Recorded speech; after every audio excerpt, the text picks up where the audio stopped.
Bueno, agradeciendo igual la invitación a los colegas de Decires y les preparé un trabajo, a ver qué les parece. Hablar de neurociencias en un coloquio que versa sobre el psicoanálisis es complejo. Es que siquiera la pretensión de poner a dialogar dos campos de saber ya es embrolloso. Hay una pregunta habitual que hacen los colegas psicoanalistas. ¿Qué es lo que tendría que saber mínimamente sobre el funcionamiento cerebral? ¿Para qué habría que saberlo? Fueron esas preguntas las que dieron origen a la mesa de profesionales aquí presente. Esa no es solo una pregunta que hacen los psicoanalistas, también los alumnos en la licenciatura preguntan, bueno, y si yo no le voy a tocar el cerebro, si yo no voy a trabajar con su cerebro, ¿para qué quiero aprender neuroanatomía, neurofisiología y todo lo demás, ¿no? Si a mí me interesa cualquier otra cosa. Bueno, vivimos en tiempos en que el saber neurocientífico parece ser omnipresente y omnisapiente. Se encuentra en una posición hegemónica y permea desde los espacios académicos hasta los más banales. ¿Tienes un cerebro más masculino o más femenino? Preguntan en algunos test en las revistas tipo Vanidades o Cosmopolitan. Avalan su saber a partir de las ciencias, el conocimiento duro y verdadero. Pero las neurociencias apoyan también en todos los avances tecnológicos, con lo cual pareciera empezaran a poner fecha de caducidad a todos los demás abordajes al psiquismo.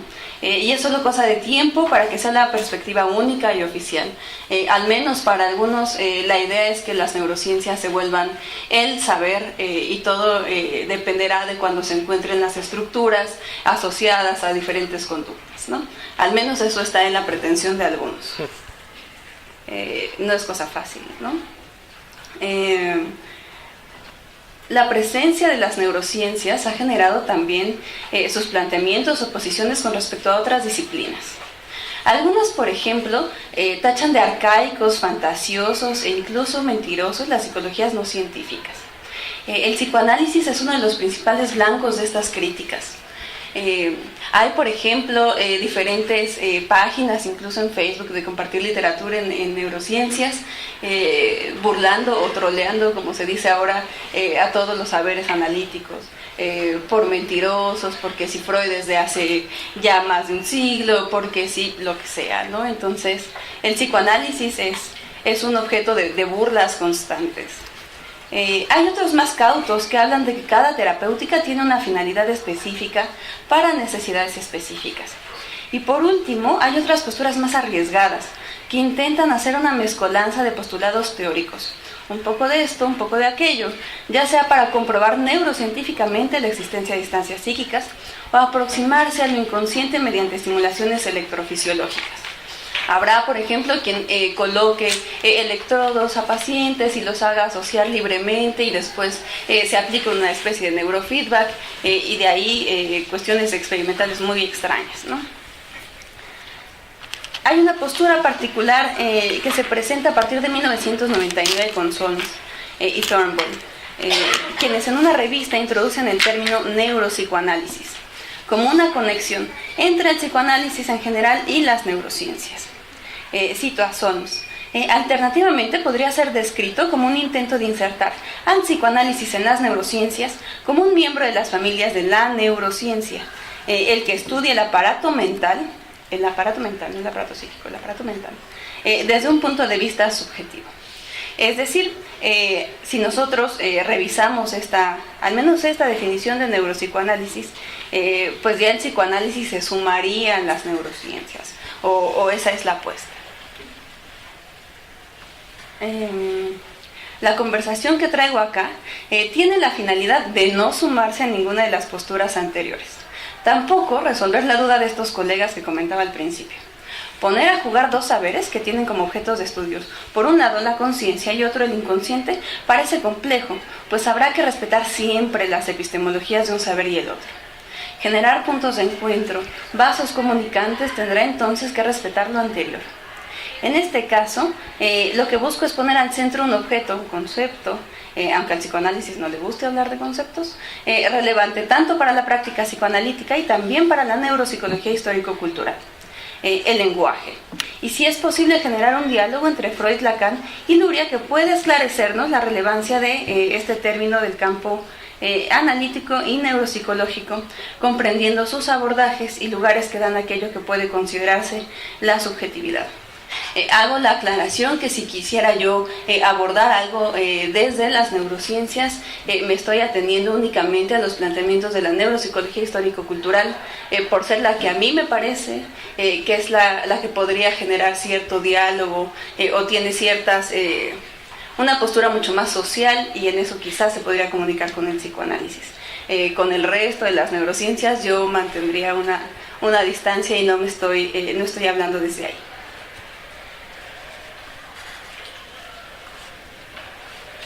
Desde la historia de las neurociencias, el lenguaje ha sido pieza principal para comprender las localizaciones de las funciones mentales, los síndromes más relevantes y la especialización cerebral en lo tocante al hemisferio izquierdo. Con los descubrimientos de Broca en 1861 y Wernicke en 1874 respecto a las afasias, surgieron una ola de ímpetus que buscaban comprender el funcionamiento cerebral, dando origen, a la vez, a posturas opuestas. Los mapmakers y los holistas, que mantenían una visión divergente sobre dicho funcionamiento, lo cual dio lugar a una serie de publicaciones y experimentaciones contradictorias que impedían un avance real ante tan copiosa tarea. Fue un largo tiempo en donde se intentaban buscar en diferentes centros cerebrales funciones y los que intentaban pensar el funcionamiento cerebral como equipotencial. Sería Freud, un neurólogo, en su monografía sobre las afasias de 1891, quien intenta dar tregua a dicha afrenta diciendo, cito a Freud en las afasias: el tema que voy a examinar, sin aducir nuevas observaciones clínicas, es un tema cuyo estudio han dedicado ya sus esfuerzos los mejores cerebros de Alemania y de la neurología extranjera: Wernicke, Kussmaul, Lichtheim, Grashley, Hughley-Jackson, Bastian, Ross, Charcot, entre otros. Por lo tanto, me propongo definir inmediatamente cuáles son los aspectos del problema, a cuyo avance confío contribuir. Intentaré demostrar que la teoría de la afasia, elaborada conjuntamente por los autores antes mencionados, contiene dos premisas que sería provechoso revisar. La primera se refiere a la distinción entre las afasias causadas por la destrucción de los centros y las afasias causadas por la destrucción de las vías que los conectan, lo que daba origen al síndrome de desconexión que se planteaba en ese entonces. Esta premisa ha sido aceptada por casi todos los autores que han escrito sobre el tema. La segunda premisa concierne a la relación topográfica entre los centros individuales del lenguaje y fue adoptada principalmente por Wernicke y los investigadores que aceptaron y desarrollaron los puntos de vista de aquel. Como ambas hipótesis constituyen partes de la teoría de Wernicke sobre la afasia, mis objeciones a ellas revestirán la forma de una crítica de la teoría. Están también íntimamente relacionadas con la idea de localización, es decir, la restricción de las funciones nerviosas a áreas anatómicamente definibles que impregna toda la neuropatología reciente.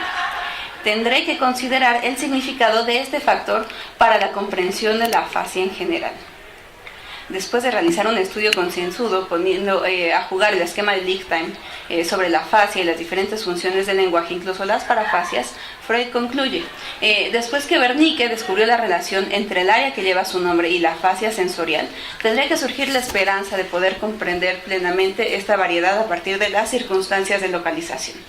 Pero nos parece que el significado que el factor de localización tiene para la afasia ha sido sobreestimado y que haríamos bien en preocuparnos de los estados funcionales del aparato del lenguaje.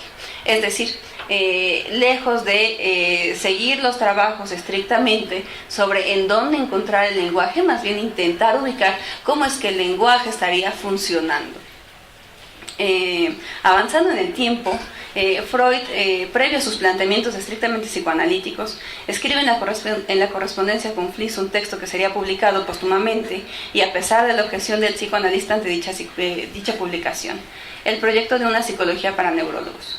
En dicho texto, Freud plantea su intención de presentar los procesos psíquicos como estados cuantitativamente comandados de unas partes materiales comprobables, de modo que esos procesos se vuelvan intuibles y exentos de contradicción. Cuando nos está hablando Freud de estos procesos y estas partes materiales, nos está hablando Freud de la neurona, pues. Freud habla aquí de la neurona y justamente empieza a resolver las cuestiones fisiológicas el funcionamiento de algo que se denominará posteriormente aparato psíquico. Sin embargo, más adelante en la carta 52 a Fliess escribe: si yo pudiera indicar los caracteres psicológicos de la percepción y las 3 transcripciones, con ello habría descrito una psicología nueva. Existe algún material para ello, pero no es mi propósito hacerlo ahora. Freud empieza por abandonar la idea de centrarse en asuntos fisiológicos debido a su interés por los descubrimientos en la clínica. Plantea entonces que el inconsciente será un saber que para el enfermo no es asequible y que sin embargo rige su vida anímica. Estos planteamientos se reelaborarán y complejizarán durante toda la obra de Freud, permeando la cultura y los estudios psíquicos hasta nuestros tiempos, a pesar de que se quiera sacar al psicoanálisis de los saberes en las universidades o en cualquier otro lugar. Muchos años después surge en Rusia un personaje que cambiará la historia de los planteamientos, al menos en la neuropsicología. Luria, Alexander Romanovich Luria, quien fue colaborador de Vygotsky, gran teórico que deja a manos de la psicología uno de los grandes textos sobre el funcionamiento del psiquismo. El texto es Pensamiento y Lenguaje, que es un texto básico para comprender cómo es que funciona un poco la inteligencia, un poco la mente, ¿no? Luria tenía todo un conocimiento y estudio del psicoanálisis. En 1922 escribió a Freud para autorizar la apertura de una sociedad psicoanalítica en Kazán, misma que Freud reconoce, y a partir de ahí hay una relación epistolar con la que cuenta la familia de Luria en Moscú, y posteriormente se afilia a la Sociedad Psicoanalítica Rusa. Kaplan, citando a Luria, él habla del interés de este por el psicoanálisis debido a que, cito a Luria, es la única rama de la psicología que estaba sólidamente afianzada en la ciencia materialista y que estudiaba la experiencia vital de los seres humanos reales. A pesar de eso, y debido a cuestiones políticas en Rusia de persecuciones al psicoanálisis, que implicó incluso la muerte de varios psicoanalistas debido a que se entendía el psicoanálisis como una teoría que biologizaba el comportamiento humano y desconocía sus orígenes sociales, ya que además el psicoanálisis resulta ser burgués, ¿no? Y Rusia, burguesía, ¿no? Luria se despega del psicoanálisis para dedicarse al estudio de las relaciones del cerebro, en específico de la afasia.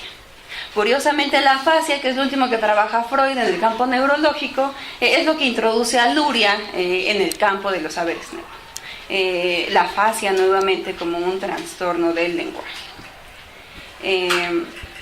Este señalamiento al psicoanálisis, asumiendo que desconoce el origen social del comportamiento, es curioso. Ya los compañeros de la mesa anterior nos hablaron del psicoanálisis con relación a lo comunitario, por ejemplo, ¿no? Si nos vamos hacia atrás en los estudios sobre la historia, incluso en los textos como El malestar en la cultura, no habría manera en que Freud pudiera desconocer las implicaciones sociales en los sujetos.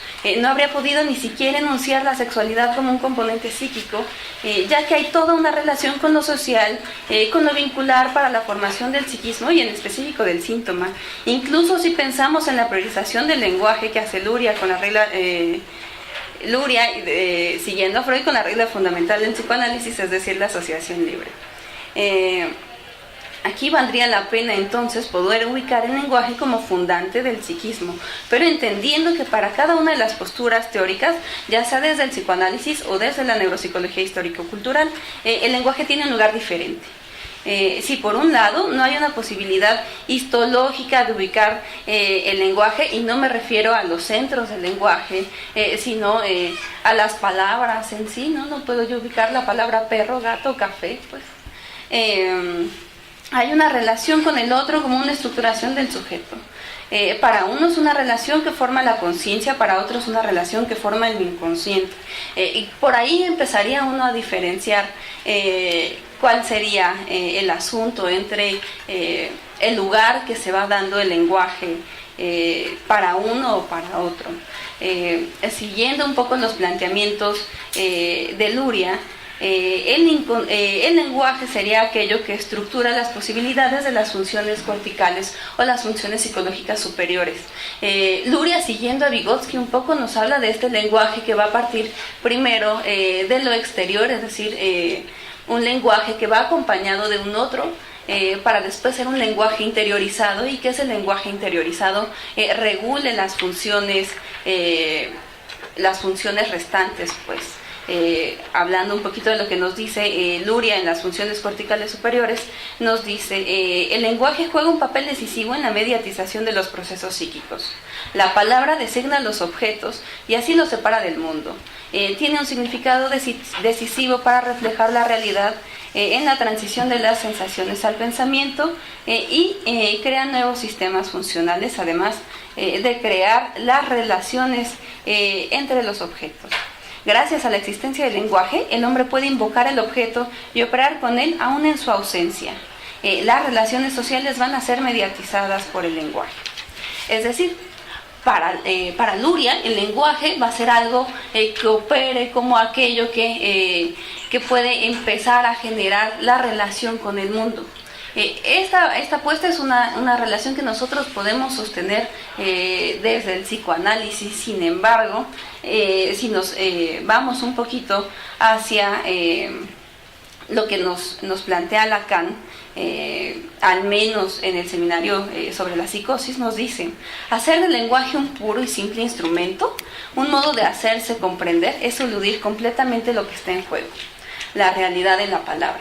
Es decir, mientras para la neuropsicología el lenguaje tiene una función, y una función muy clara, una función consciente, para Lacan aquello que tiene que ver con el lenguaje tiene que ver con la verdad del sujeto, con lo que el sujeto puede testimoniar a partir de su palabra, y entonces ese es el lugar del discurso, el del lenguaje. Con esto y con lo que tendría yo que terminar,